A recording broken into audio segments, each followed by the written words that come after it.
আসসালামু আলাইকুম viewers, welcome back to my channel Afroza cooking world. আজকের রেসিপি ডিমের চপ। অনেকভাবেই তো ডিমের চপ তৈরি করেছেন, তবে এইভাবে যদি বাসায় ডিমের চপটা তৈরি করেন, একবার খেলে বারবার খেতে চাইবে। তো চলুন দেখে নেই রেসিপি।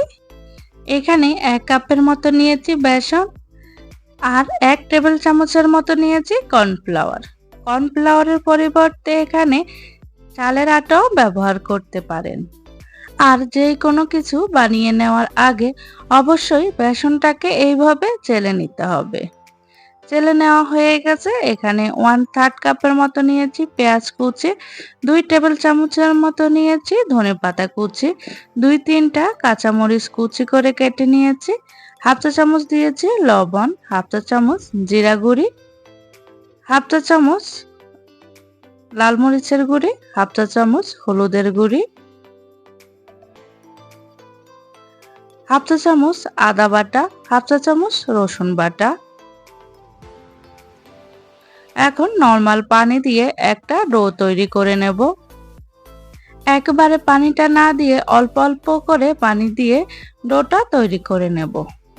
নরমালি আলুর চপ বেগুনির জন্য যে ডোটা বানানো হয় তার থেকে অনেকটাই ঘন হবে এই ডোটা।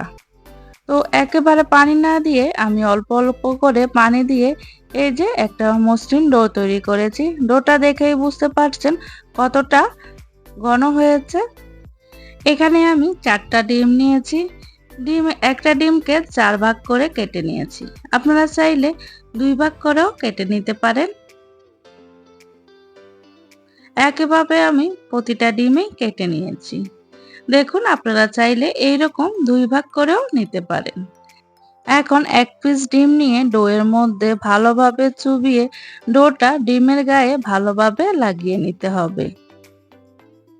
দেখুন আমি কিভাবে কাজটা করছি, ঠিক একইভাবে করে নিতে হবে। চুলায় আগে থেকে তেল বসিয়ে দিয়েছি, তেলটা গরম হয়েছে। এখন এক এক করে ডিমের চপগুলো দিয়ে দেব।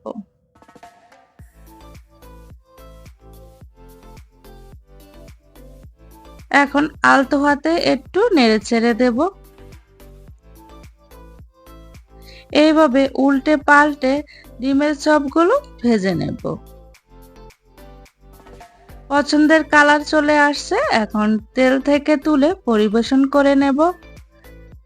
আশা করছি আমার এই রেসিপিটি আপনাদের ভালো লেগেছে। ভালো লাগলে প্লিজ আমার চ্যানেলটিকে সাবস্ক্রাইব করবেন আর একটা লাইক দিয়ে দেবেন।